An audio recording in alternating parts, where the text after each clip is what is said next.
কেমন আছো সবাই? গত পর্বে অর্থাৎ আগের পর্বে তোমাদেরকে আমি শিখালাম যে বেতন বা মজুরি যে রেজিস্টার্ড অর্থাৎ মজুরি বিবরণী, বেতন ও মজুরি বিবরণী কিভাবে তৈরি করতে হয় সেটা শিখাইছিলাম। তো দেখো আজকে যেটা শেখাবো সেটা সাধারণত গ নাম্বারে আসে। সেটা হচ্ছে হলো মজুরি ও বেতনের তোমরা জানো যে জাবেদা আছে, সেই জাবেদাগুলো কি তোমাদেরকে এখন শেখাবো। তো দেখো যে আসলে তোমরা যারা এইচএসসি পরীক্ষার্থী আছো তাদের কিন্তু আসলে ভিডিওগুলো আসলে পাওয়া সম্ভব হতো না যদি না মানে আমার কাছে কিছু মানে কি বলবো ফাঁকিবাজ টাইপ স্টুডেন্ট, 6 জন স্টুডেন্ট মোট তারা আসছে যারা সারা বছর আর কি পড়াশোনা করার কোনো সময় টময় পান নাই। তারা এক একজন নাকি কমাইছিল, আবার কেউ কেউ আর কি বিভিন্ন জায়গাতে ছিল আর কি, মানে তারা সবকিছুই সময় হয়েছে কিন্তু পড়াশোনা করার সময়টা তাদের হয়নি। তো 6 জন তারা আসলে স্পেশালি আর কি 2 মাস বাবদ আমি তাদেরকে কথা দিছি যে 2 মাসের ভিতরে সিলেবাসটা কমপ্লিট করে দেওয়ার চেষ্টা করব। তো ওদের জন্য আসলেই কিন্তু তোমরা ভিডিওগুলো কিন্তু পাচ্ছ, নইলে কিন্তু আসলে এই বছরের যারা এইচএসসি পরীক্ষার্থী ছিল তারা কিন্তু আসলে ভিডিওগুলো পাইতো না, ঠিক আছে? কারণ ওরা পড়তেছে বলেই আর কি মানে আমি আসলে ভিডিও করার সুযোগ পাচ্ছি। কারণ আসলে দেখো স্টুডেন্ট ছাড়া কিন্তু যারা আমার কাছে যারা প্রথম থেকে পড়ছে তাদেরকে কিন্তু এভাবে আর কি পুরোপুরি কিন্তু বোঝানোর প্রয়োজন হয় না। তারা মোটামুটি কি সবকিছু এখন শুধু পরীক্ষা দেয়। তো দেখো যে ওদের জন্যই কিন্তু আসলে তোমরা পারতেছো, যদিও এদের সবারই মেধা কিন্তু অনেক ভালো। এরা মানে পড়ে নাই দেখে কিন্তু আসলে পিছিয়ে পড়ছে, কিন্তু আসলে অনেক ভালো বুঝে এবং তাড়াতাড়ি বুঝে, যেটা তোমরা আসলে ভিডিওর রেসপন্স দেখে হয়তো বুঝতে পারো। তো দেখো যে আসলে জাতি মনে হয় সেই মহান সেই 6 জনকে সাথে পরিচিত হতে চায়। তো এক এক করে তোমাদের সাথে পরিচয় করাই দেই। যে এই যে দেখতে পাচ্ছ মোস আছে এবং অদ্ভুত রকমের একটা হেয়ার কাটিং, নাম হচ্ছে সাকিব। আর এই যে দেখতেছো যে তোর নাম কি? Smart boy. চুলের কাটটা দেখো, চুলের কাটটা সেই রকম অলওয়েজ ভাব টাপ নিয়ে থাকে, সেরা প্যান্ট পরে দেখো ইয়ের নিচ দিয়ে দেখলে ওই যে দেখতে পাচ্ছ দেখো সেরা প্যান্ট পরে আছে আর কি। তো যাই হোক, তারপরে আছে হচ্ছে হলো তোমার নাম? আমার নামও অবশ্য মুখস্থ হয়নি, অল্প কিছুদিন মানে অল্প দিন ধরে। রিমন। চেহারা শুরুতেই ভদ্র, এটা দেখা যাচ্ছে দেখো হুজুর দাঁড়িয়ে আছে কিন্তু ভণ্ড হুজুর মনে হয়, কারণ দাঁড়িয়ে নামাজ কালাম পড়ে না। তোমার নাম? আবু তাহের। এই ছেলেটা ভদ্রই, দেখো একদম ভালো ভদ্র, শার্ট টার্ট পরে আছে কিন্তু পড়াশোনায় ফাঁকিবাজ। আর হচ্ছে কমাইছিল বাইক অ্যাক্সিডেন্ট করে, প্রাঞ্জল।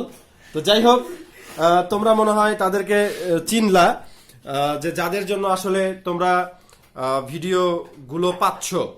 নইলে কিন্তু ওরা যদি আসলে শেষ মুহূর্তে না পড়তো সেক্ষেত্রে কিন্তু আমি কাউকে পড়াতামও না, আবার ভিডিওটাও কিন্তু আসলে কি আমার পক্ষে বানানো পসিবল হতো না। তো দেখো ওদেরকে আসলে স্পেশালি একটা ধন্যবাদ দিয়ে দিও কমেন্টে অ্যাটলিস্ট, যাতে ওরা খুশি হয় যে ওরা আসলে মানে ওদের জন্য আসলে ভিডিওগুলো পাচ্ছ। তো দেখো আমরা আসলে সময় নষ্ট না করে, অনেকক্ষণ যদিও সময় নষ্ট করলাম, অঙ্কটা খুব ছোট, মানে এখানে জাবেদা করাটা বেশ কঠিন কোনো কিছু না, তোমরা খুব সহজেই কিন্তু বুঝে যাবা। প্রথমে দেখো জাবেদা করার জন্য জানো তোমরা যে জাবেদার ছক আঁকতে হয়। তো আমরা জাবেদার ছক আঁকবো। জাবেদার ছক আঁকানোর জন্য তোমরা জানো ছকটা কিভাবে হয়। এটা এক স্কেলের মতো দিবা, এটা চিকন করে দিবা, কপি, এই পাশে তারিখ, ঠিক আছে? এখানে কি এটা হবে তারিখ, বিবরণ বা হিসাবের নাম লিখলেও হয়, কপি বা সূত্র, ডেবিট টাকা,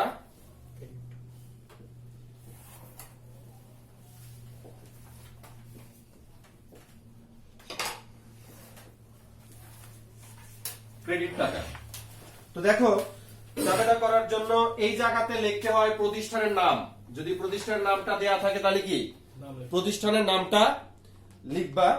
তো তারপরে হচ্ছে কি মজুরি সংক্রান্ত জাবেদা। আমরা গতকাল যেটা করছিলাম, গত ভিডিওতে যেটা করছিলাম সেটা হচ্ছে কি দিনাজপুর বোর্ড 2016 9 এর গ নাম্বার, ক এবং খ নাম্বারটা করছিলাম। 9 এর ক এবং খ সরি 9 কেন 6 এর ক এবং খ নাম্বারটা করছিলাম। গ নাম্বার বলছে মজুরি বিবরণীর প্রয়োজনীয় জাবেদা দাও। তো আমরা এখন যেটা করব সেটা হচ্ছে কি মজুরি বিবরণীর প্রয়োজনীয় জাবেদা। তো দেখো এখানে আমরা লিখব যে মজুরি সংক্রান্ত জাবেদা।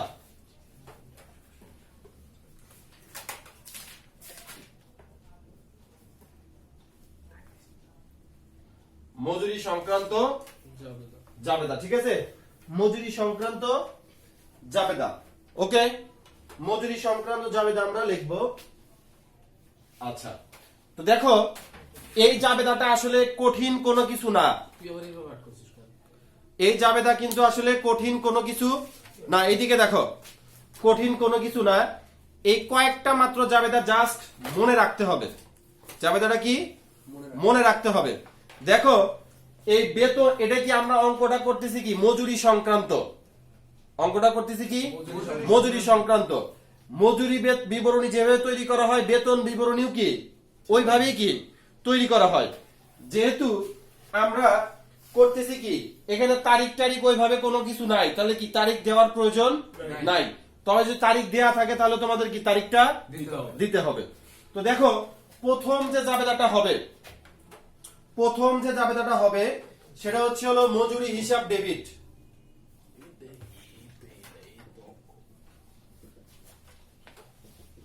ডেবিট আর প্রদেয় মজুরি ক্রেডিট।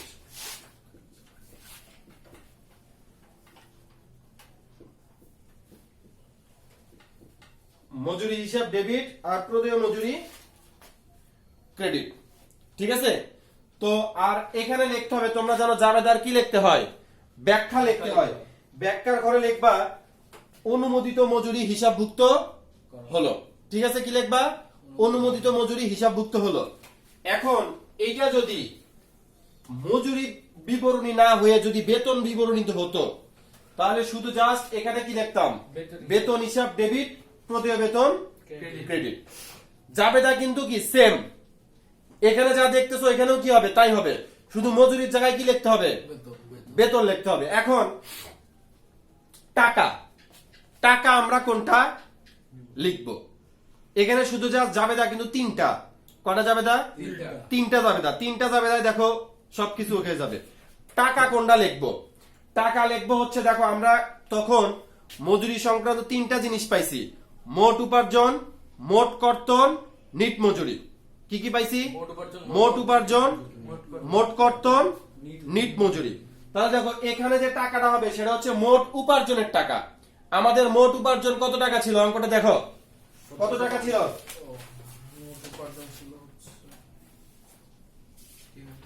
টোটালি ৭,৪৬০। কত টাকা ছিল?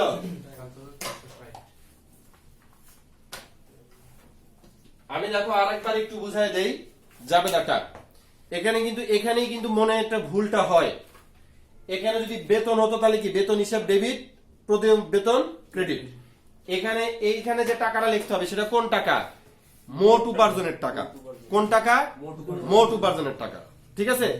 দ্বিতীয় জাবেদা যেটা হবে সেটা দেখো প্রদেয় মজুরি।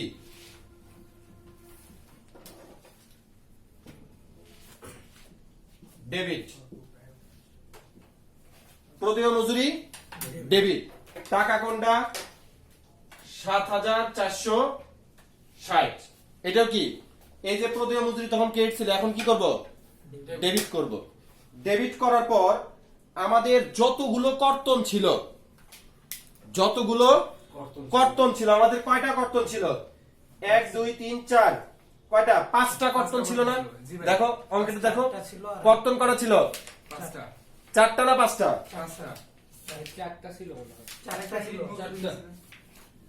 ৪টা, হ্যাঁ হ্যাঁ। কয়টা ছিল?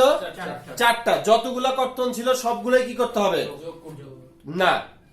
দেখো জাবেদার যেটা হবে প্রদেয় মজুরি ডেবিট লিখছো, তারপর লিখবা প্রদেয় ভাউচার।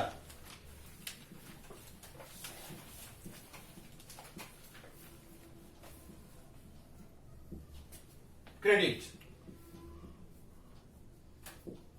প্রদেয় মজুরি ডেবিট, প্রদেয় ভাউচার ক্রেডিট। এই ভাউচারের ঘরে হবে হচ্ছে হলো আমাদের যে নিট মজুরি, সেই টাকা। আমাদের নিট মজুরির টাকা কত ছিল? 6,637.5। তাহলে দেখো 6,637.5। বুঝতে পারছো কিনা বলো। আরেকটা কথা মনে রাখবা, তোমাদের মনে কি কখনো প্রশ্ন জাগছে যে এই দুইটার ভিতরে হাফ ইঞ্চি জায়গার মতো কি রাখতে হয়? ফাঁকা রাখতে হয়। ডেবিটের চাইতে ক্রেডিট কি করা লাগবে? হাফ ইঞ্চি ফাঁকা রেখে তারপরে কি খাতায় লিখতে হবে। বুঝতে পারছো? এটা নিয়ম। প্রদেয় মজুরির টাকা কোনটা? মোট উপার্জন। প্রদেয় ভাউচারের টাকা কোনটা? নিট মজুরি, যেটা অর্থাৎ মোট উপার্জন থেকে মোট কর্তন বাদ দেওয়ার পরে যেটা থাকবে সেটাই হচ্ছে কি প্রদেয় ভাউচার। আর বাদ বাকি যতগুলো কর্তন আছে সবগুলো আমাদেরকে কি করতে হবে? ক্রেডিট করে দিতে হবে। কি করা লাগবে? যতগুলো কর্তন আছে সবগুলো কি করা লাগবে? ক্রেডিট করা লাগবে। সাকিব, খাতা দেখে দেখে বলো, প্রথমে কি কর্তন আছে? Provident fund. প্রথম কর্তন কি? প্রভিডেন্ট ফান্ড হিসাব লেখো।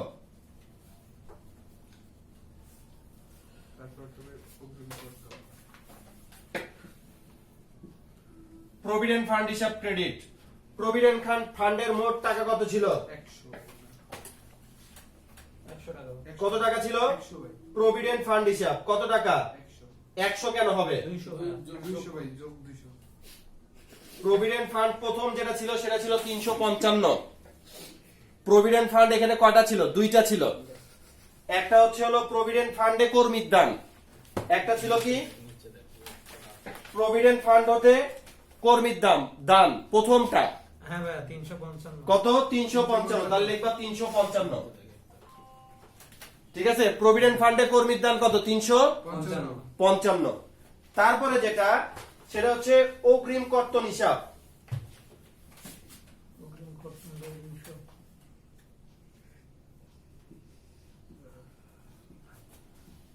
ক্রেডিট কত টাকা? 200 টাকা লেখো 200। তারপরে ছিল হচ্ছে হলো প্রভিডেন্ট ফান্ড অগ্রিম। প্রভিডেন্ট ফান্ড হতে অগ্রিম কর্তন হিসাব। হ্যাঁ 90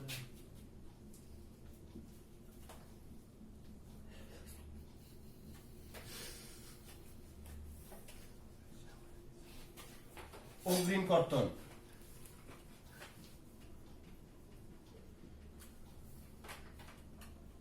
ক্রেডিট কত টাকা? 90 টাকা। 90 টাকা লেখো 90। তারপরে হচ্ছে হলো কল্যাণ তহবিল হিসাব।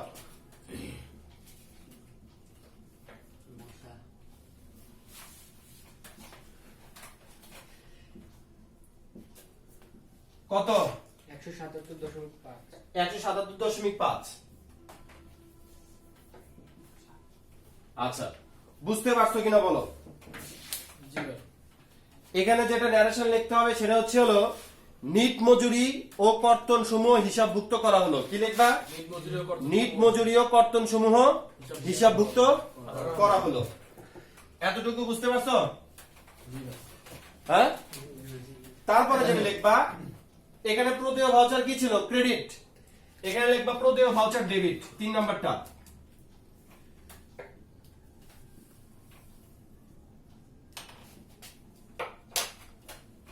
প্রদেয় ভাউচার ডেবিট, নগদান ক্রেডিট। টাকা হচ্ছে হলো ওই 6,637.5। ঠিক আছে, 6,637.5। তাহলে লিখবা যে নিট মজুরি প্রদান করা হলো। কি হবে? নিট মজুরি প্রদান করা হলো। তারপরে আমরা এখানে টান দিয়ে যোগ করে দিব। যোগফলটা হচ্ছে হলো 21,557.5 প্লাস 21,557.5 প্লাস। বুঝতে পারছো কিনা বলো। বুঝতে পারছো কি? কারো কোনো প্রশ্ন থাকলে করতে পারো। হ্যাঁ, সব অঙ্কে সেম নিয়ম। প্রথম জাবেদাটা হবে মজুরি হিসেব ডেবিট, প্রদেয় মজুরি ক্রেডিট। দ্বিতীয় জাবেদা প্রদেয় মজুরি ডেবিট, প্রদেয় ভাউচার ক্রেডিট। প্রদেয় এখানে টাকা হবে কি মোট উপার্জনের টাকা, তারপর প্রদেয় মজুরির টাকা হবে কত উপার্জনের টাকা, আর প্রদেয় ভাউচারের টাকা হবে কি নিট মজুরির টাকা। ঠিক আছে, কোন মজুরি নিট মজুরি। আর যত প্রকার কর্তন আছে সব কর্তন কি করতে হবে ক্রেডিট করে দিতে হবে। তারপরে সবার শেষের কাজটা হচ্ছে হলো প্রদেয় ভাউচার ডেবিট আর নগদান হিসাব ক্রেডিট। যদি চেকের কথা বলা থাকে তাহলে কি ব্যাংক হিসাব ক্রেডিট। কথা কি বুঝতে পারছো? যে এখানে তবে এখানে যেহেতু নগদান হিসাব অর্থাৎ মজুরি যেহেতু তোমরা নগদান হিসাব দিবা, মজুরি যেহেতু তাই কি করবা নগদান হিসাব দিবা, দিলে ভালো হয়। অথবা এখানে ব্যাংক হিসাবও কি দেওয়া যেতে পারে। কিন্তু যদি বেতন হয় তাহলে চেষ্টা করবা ব্যাংক হিসাব দিতে। কারণ কি আধুনিক সকল বেতন টেতন সেটা কিসের মাধ্যমে দেওয়া হয় ব্যাংকের মাধ্যমে দেখে। এখন কিন্তু আর নগদ টাকার দেওয়ার কিন্তু কি আর সিস্টেম নাই। বেসরকারি প্রতিষ্ঠানগুলো গুলো কিন্তু অনেক আগে থেকেই কি করে চেকের মাধ্যমে মানে সরি কার্ডে দিয়ে দেয়, মানে অ্যাকাউন্টে জমা করে দেয়। কিন্তু সরকারিও কিন্তু লাস্ট কি করলো মানে লাস্ট 3-4 বছরে কিন্তু কি করছে সবাইকে কার্ডে বেতন দিয়ে দেয় 4-5 বছর ধরে। ঠিক আছে, তো তখন কি দিবা ইয়াতে দিবা মানে ব্যাংক হিসাব দিবা। তো দেখো আমার মনে হয় তোমরা যারা এতক্ষণ ভিডিও দেখলা তারা অবশ্যই বুঝতে পারছো। তারপরেও যদি বুঝতে না পারো সেক্ষেত্রে অবশ্যই কমেন্ট করে জানাবা যে কি বোঝো নাই। আর ওদেরকে যারাদের জন্য আর কি তোমরা অঙ্কগুলো শিখতে পারতেছো তাদেরকে স্পেশালি একটা থ্যাঙ্কস দিয়ে দিবা। আর অবশ্যই যারা আমার সাথে কন্ট্যাক্ট করতে চাও সেটা আমার ফেসবুক গ্রুপে কমেন্ট করবা। ঠিক আছে, ফেসবুক গ্রুপে কমেন্ট করবা। অবশ্যই আমি তোমাদেরকে বুঝাই দেওয়ার চেষ্টা করবো বা কোনো কিছু জানার থাকলে সেটা মানে বলে দেওয়ার চেষ্টা করবো। তো সবাই ভালো থাকবা, সুস্থ থাকবা। আজকের মতো এখানেই বিদায়, ধন্যবাদ।